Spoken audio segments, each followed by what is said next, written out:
आपके अपने लोकप्रिय चैनल उगन महादेव ज्योतिष केंद्र यूट्यूब चैनल पर मैं पंडित संजय शुक्ला शास्त्री आप तमाम दर्शकों का सत सत नमन वंदन अभिनंदन करता हूं। दोस्तों, इस वीडियो में मैं आपके बीच उपस्थित हुआ हूं रुद्राभिषेक। रुद्र क्या है, इन महत्वपूर्ण जानकारियों को लेकर आपसे मेरा निवेदन है, प्रार्थना है।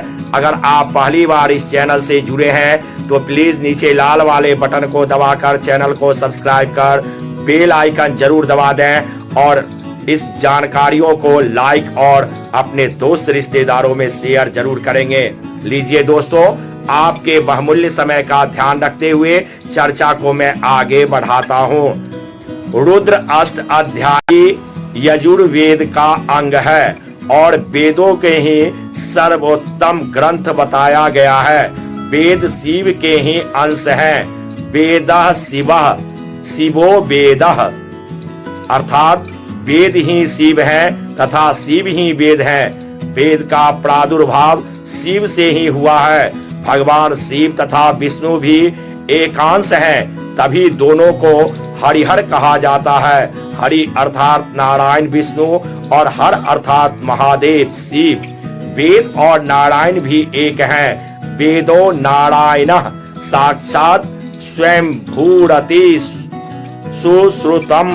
यही कारण है कि भारतीय संस्कृति में वेदों का इतना महत्व है तथा इनके ही श्लोकों सूक्तों से पूजा यज्ञ अभिषेक आदि किया जाता है। शिव से ही सब है तथा सब में शिव का वास है। शिव महादेव हरि विष्णु ब्रह्मा रुद्र नीलकंठ आदि सब ब्रह्मा के पर्यायवाची हैं। रुद्र अर्थात रूता और रूता अर्थात जो दुखों को नष्ट करे वही रुद्र है।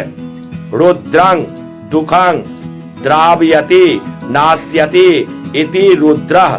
रुद्र हृदय उपनिषद में लिखा है, सर्व देवात्मको रुद्रः सर्वे देवाः शिवात्मकाः। रुद्रा परवर्तते बीजं बीजो निर्जनार्दनः। यो रुद्रः स स्वयं ब्रह्मा यो ब्रह्मा स हुतासनः। ब्रह्मा विष्णु मयो रुद्र अग्नि सोमातकं जगत। यह श्लोक बताता है दर्शकों कि रुद्र ही ब्रह्मा विष्णु है। सभी देवता रुद्रांश है और सब कुछ रुद्र से ही जन्मा है। इससे यह सिद्ध है कि रुद्र ही ब्रह्मा है, वह स्वयंभू है।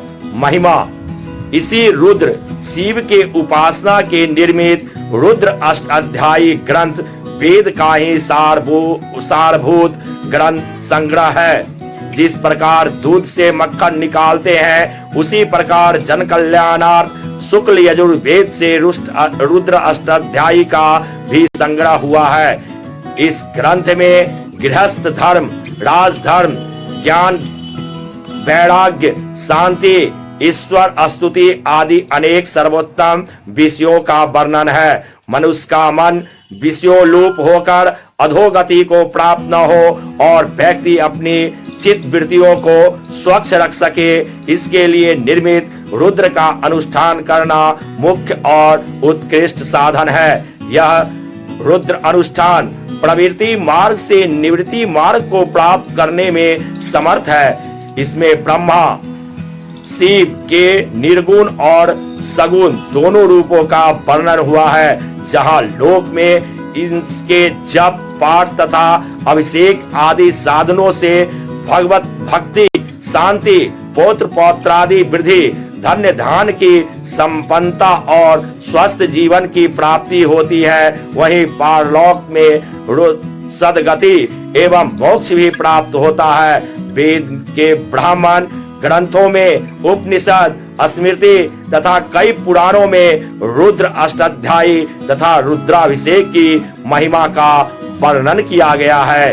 दर्शकों, वायु पुराण में लिखा गया है कि जो व्यक्ति समुद्र पर्यंत वन पर्वत जल एवं वृक्षों से युक्त तथा श्रेष्ठ गुणों से युक्त ऐसी पृथ्वी का दान करता है जो धन्य धान स्वर्ण और औषधियों से युक्त है, उससे भी अधिक पुण्य एक बार के रुद्री जप एवं रुद्राभिषेक का है। इसलिए जो भगवान शिव का ध्यान करके रुद्री का पाठ करता है वह उसी देह से निर्मित ही रुद्र रूप हो जाता है, इसमें संदेह नहीं है। इस प्रकार साधन पूजन की दृष्टि से रुद्र अष्टाध्यायी का विशेष महत्व है। दर्शकों, प्रायः कुछ लोगों में यह धारणा होती है कि मूल रूप से वेद के सूक्त आदि पुण्यदायक होते हैं, अतः इन मंत्रों का केवल पाठ और सुनना मात्र ही आवश्यक है।